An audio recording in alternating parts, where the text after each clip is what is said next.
Meus amigos, é muito comum a gente ver em meio à igreja brasileira, alguns segmentos da igreja brasileira, a realização de alguns tipos de campanhas, né? A sete terça-feira da bênção, a sete terça-feira da prosperidade, da porta aberta, do milagre, da conquista.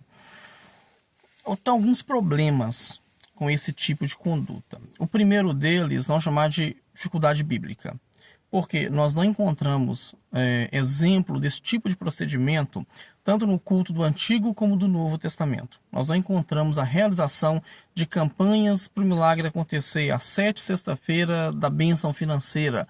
A gente não encontra esse tipo de procedimento, ocorrência acontecendo dentro do culto, seja no Antigo, seja no Novo Testamento. Da mesma forma que nós não temos nenhum mandamento bíblico para que se pratique esse tipo de campanha dentro das nossas igrejas. Uma segunda dificuldade é o misticismo. Reparem que tem que ser um número exato. Se são 7 sexta-feiras, você não pode quebrar a corrente. Você fez 5? Não, sua bênção não chega. Você fez 6? Não vai conquistar a porta aberta. São as 7 sexta-feiras das portas abertas, as 7 terças da conquista financeira. Se fez 4, fez 5, adota-se o número da campanha e se apega aquilo como um fator místico, pagão, né? Uma terceira dificuldade que nós temos é a dificuldade da motivação. Repare que nunca é a 7 quarta-feira do quebrantamento, do arrependimento, da confissão de pecados, da piedade, do socorro ao próximo, é sempre da bênção, da conquista, da vitória, do milagre. Suspeito muito desse tipo de motivação.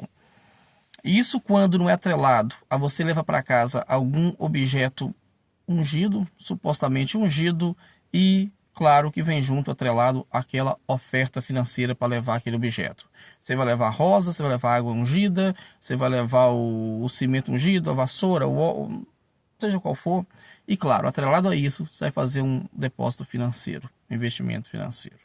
Então, este tipo de prática, ele é totalmente questionável. Totalmente questionável. A gente tem que pensar duas coisas. Culto público, primeira, culto público é direcionado ao Senhor. Não é o culto da minha vitória, da minha conquista, da minha porta aberta, do meu milagre, da minha independência financeira, da minha empresa. Não, gente. Quando o povo de Deus se reúne, ele se reúne para cultuar ao Deus Todo-Poderoso. O nosso culto, ele tem que ser cristocêntrico, não antropocêntrico. Cristo tem que ser o centro do nosso culto. O culto tem que ser teocêntrico. Deus tem que ser o centro do nosso culto e não o homem. A palavra tem que falar de Deus, o louvor tem que falar de Deus, o ensino das Escrituras tem que falar de Deus. Deus é o centro do nosso culto. E a segunda coisa que nós também temos que ter em mente, elemento de culto. O que nós entendemos como elementos aceitáveis em um culto público? Aquilo que era realizado no Antigo Testamento e que se repete a prática no Novo Testamento.